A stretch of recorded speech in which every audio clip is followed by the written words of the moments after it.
Welcome to ASK Tutorials. This is our C programming series and we are learning arrays in a C.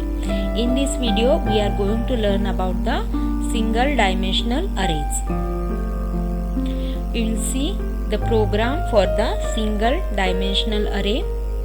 Here first we declared a preprocessor command, then we declared a main function. Inside a main function we declared the integer variable I and we declared the integer type array.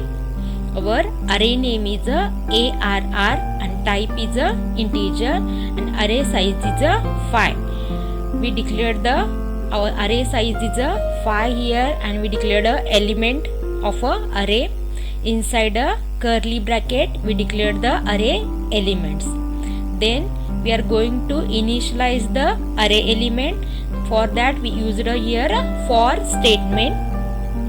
For initializing the array elements we used here a for statement. It will check the condition. If condition will be true, then it will print the value of an array elements, which is accessing the array variables. After executing this program, we will get an output like this, which is a value of an array. 0 is a 10, which are the 10, 20, 30, 40 and 50 are the array elements which are already declared in a program. We will see now how this program will be executed. First, we gave their array size is a 5. So it will take the 5 size of array. The array will start from the array list will start from the 0.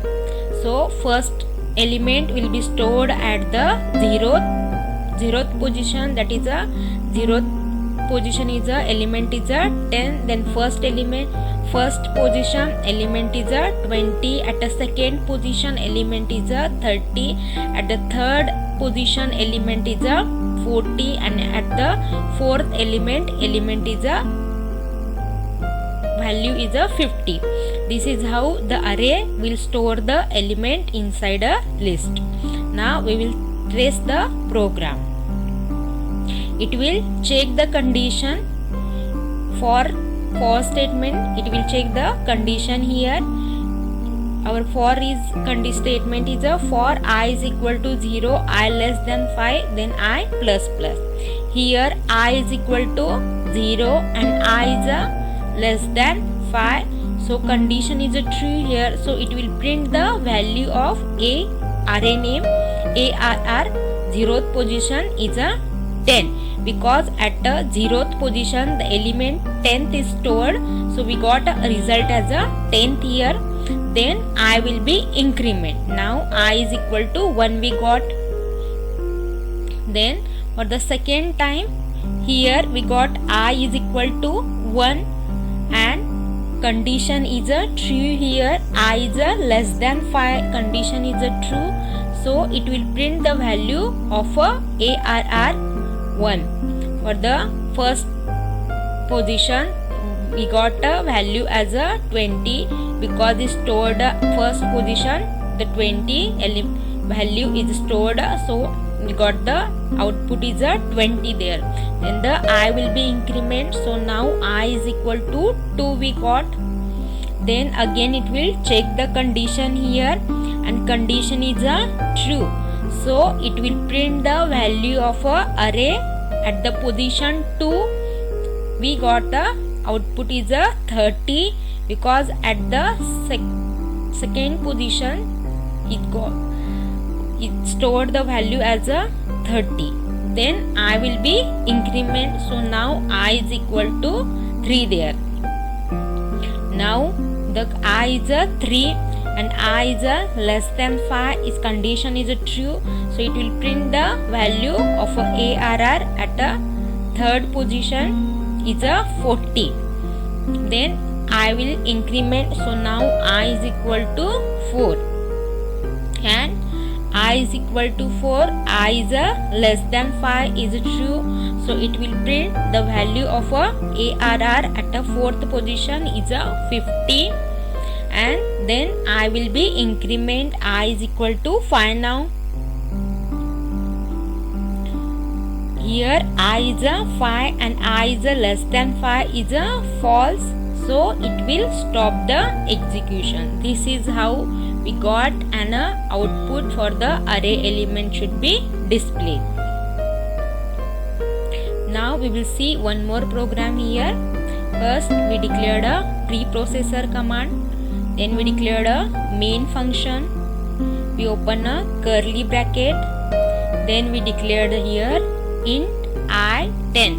Here we declared the integer type array. Our array name is n and array size is a 10 here. Then we declare the integer variables I and j. Now we are going to initialize the elements of an array by using a for statement. Inside a for statement we are giving there statement is given there, and n array name is a n and ith position is equal to I plus 100, which is a set element at the location I to the I plus 100. Then we closed here for. Then we are going to accessing the elements means the output which display the array elements. We used again the for condition there. Inside that we are given a printf statement which will display the array elements. Here first it will check the first for condition for statement and it will initialize the value for the n of I.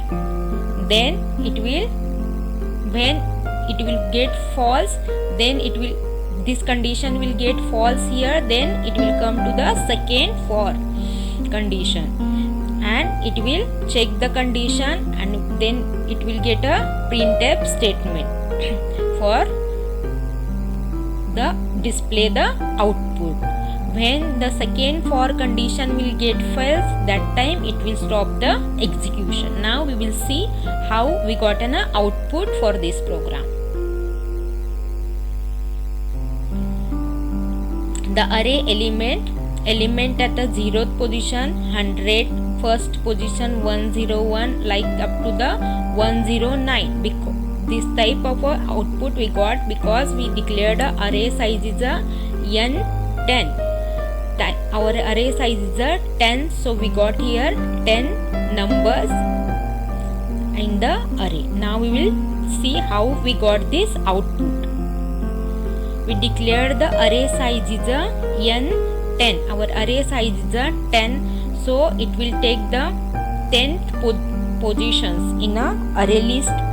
Array list starts from the 0, so 10 positions means it will 0 to 9, 0, 1, 2 up to the 9 our positions are there. Inside that our numbers are 100, 101, 102, 103 up to the 109 numbers are stored inside a array. Now we will trace the program.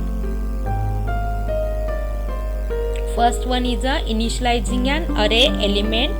The condition was here we are given I is less than 10. Here first I is equal to 0 and I is less than 10 is true, so it will print, it will go to the statement n of I is equal to the I plus 100, so we will get the value for n of I is 100, that is n of 0, means at the 0th position of a list we got the element is 100.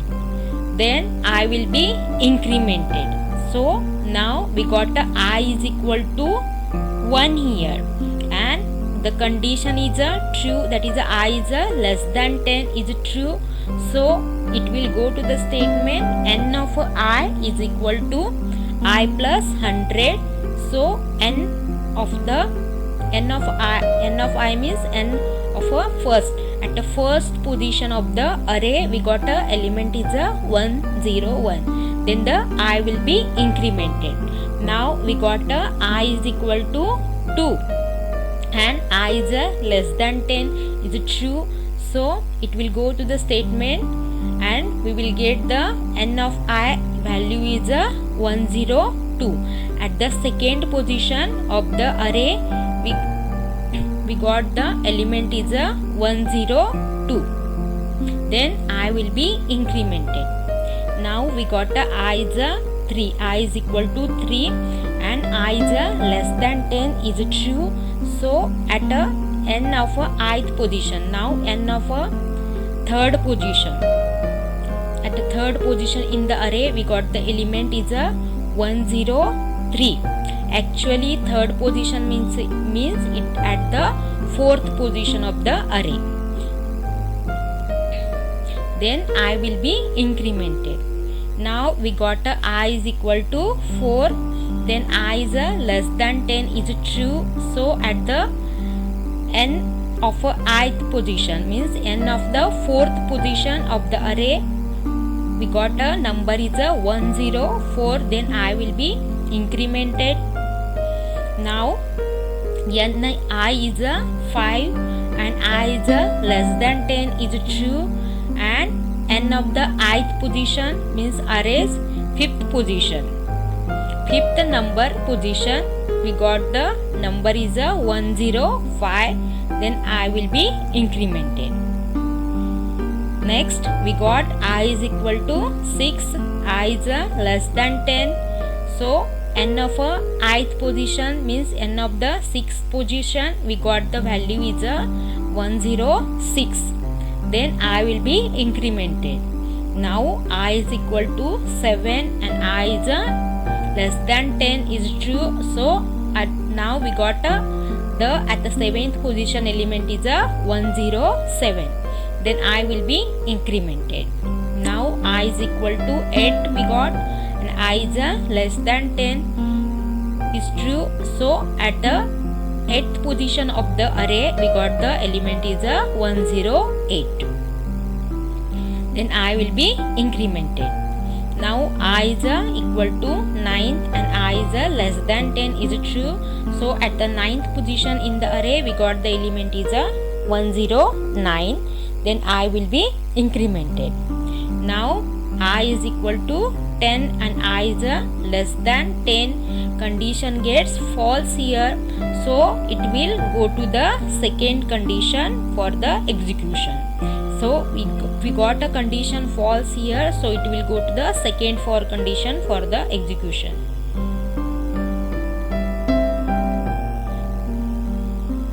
Output each array elements value. For displaying the output we take here the second condition for condition. Here j is equal to 0 and j is less than 10 is true, so it will print the element at the 0th position of the array is 100 and j will be plus plus. In the first for condition we got the elements for the every position from 0 to 9th position we got the elements, and in this second for condition we are going to display means we are going to print the elements from 0 to 9th element, 9th position. At the 0th position we got first element is 100, then at the first position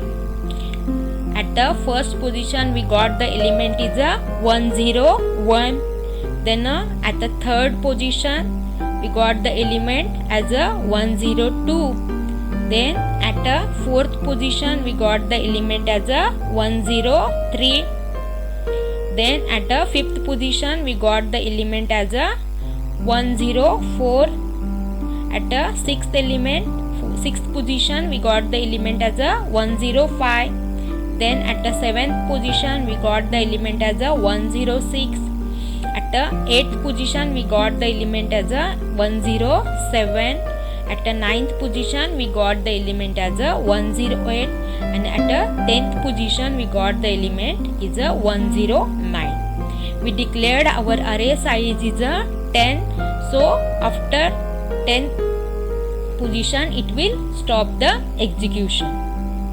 This is how we got an output for the single dimensional array. Thank you for watching the video. In the next video we are going to see about the multi-dimensional array.